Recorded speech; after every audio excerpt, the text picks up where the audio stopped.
চাষির ঘরে রাজকন্যা, একটি কার্টুন গল্প। এক সময় একটি ছোট গ্রামে বাস করত এক চাষি, যার নাম ছিল রামু।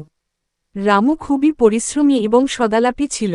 সে গ্রামের কৃষি কাজ নিয়ে ব্যস্ত থাকত, আর গ্রামের মানুষ তাকে ভালোবাসত। রামুর স্ত্রী মণি ছিল খুবই সহানুভূতিশীল এবং হাসিখুশি। তাদের একমাত্র মেয়ে ছিল রিনা। রিনা ছিল খুবই দয়ালু, বুদ্ধিমতী এবং সবার প্রতি সহানুভূতিশীল। একদিন গ্রামে খবর এলো যে রাজকন্যা রেশমি কোনো কারণে ঘরছাড়া হয়ে গেছে এবং সারা রাজ্যে তার খোঁজ চলছে। সবাই ভাবতে লাগল, রাজকন্যার কোথাও চলে যাওয়ার কারণ কি হতে পারে। তারপর একদিন গ্রামের মাঝখানে ছোট একটি প্রাসাদ সৃষ্টি হলো এবং সেখানে সবাই জানালো, রাজকন্যার খোঁজ পাওয়ার জন্য যে কোনো সাহায্য দেওয়া হবে। রামু তার মেয়ে রিনার সঙ্গে বসে এই খবর শুনছিলেন।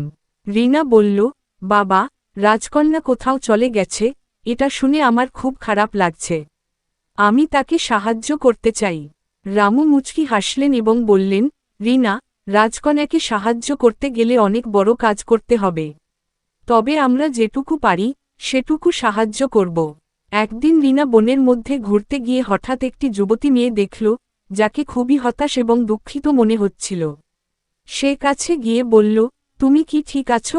তোমার কি কোনো সমস্যা? মেয়ে বলল, হ্যাঁ, আমি রাজকন্যা রেশমি। আমি বাড়িতে শান্তি খুঁজে পাচ্ছিলাম না, তাই আমি পালিয়ে এসেছি। রিনা অবাক হয়ে বলল, তুমি তো রাজকন্যা, তাহলে কেন তোমাকে এমন কষ্টে থাকতে হবে? তুমি কি জানো, তোমার রাজ্যে অনেক মানুষ তোমাকে খুঁজছে? রাজকন্যা রেশমি বলল, হ্যাঁ, আমি জানি। কিন্তু আমার জীবনে অনেক কিছু ছিল যা আমি চেয়েছিলাম, কিন্তু কখনো তা পাইনি। আমি আমার স্বাধীনতা চাই। রিনা তার কথা শোনার পর বুঝতে পারল, রাজকন্যার সমস্যা আসলে একেবারেই অন্যরকম। সে রাজকন্যাকে বলল, তুমি যদি চাও, তবে আমি তোমাকে আমার বাবার ঘরে নিয়ে যেতে পারি। সেখানে তুমি শান্তি পাবে। রাজকন্যা কিছুক্ষণ চিন্তা করে বলল, তুমি সত্যি বলছ? আমি কি সত্যিই সেখানে শান্তি পাব?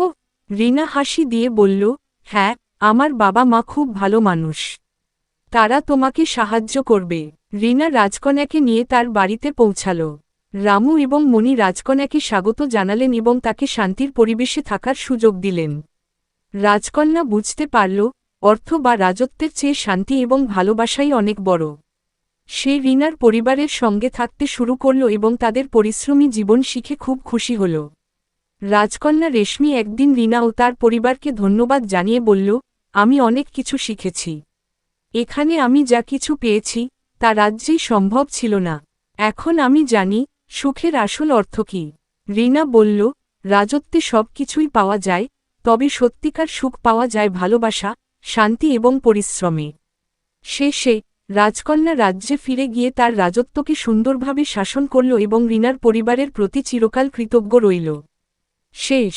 এই গল্পটি আমাদের শেখায় যে ধন দৌলত আর রাজত্বের চেয়ে প্রকৃত সুখ এবং শান্তি বেশি মূল্যবান। পরিশ্রমী, সহানুভূতিশীল জীবনই প্রকৃত সুখের দিকে নিয়ে যায়।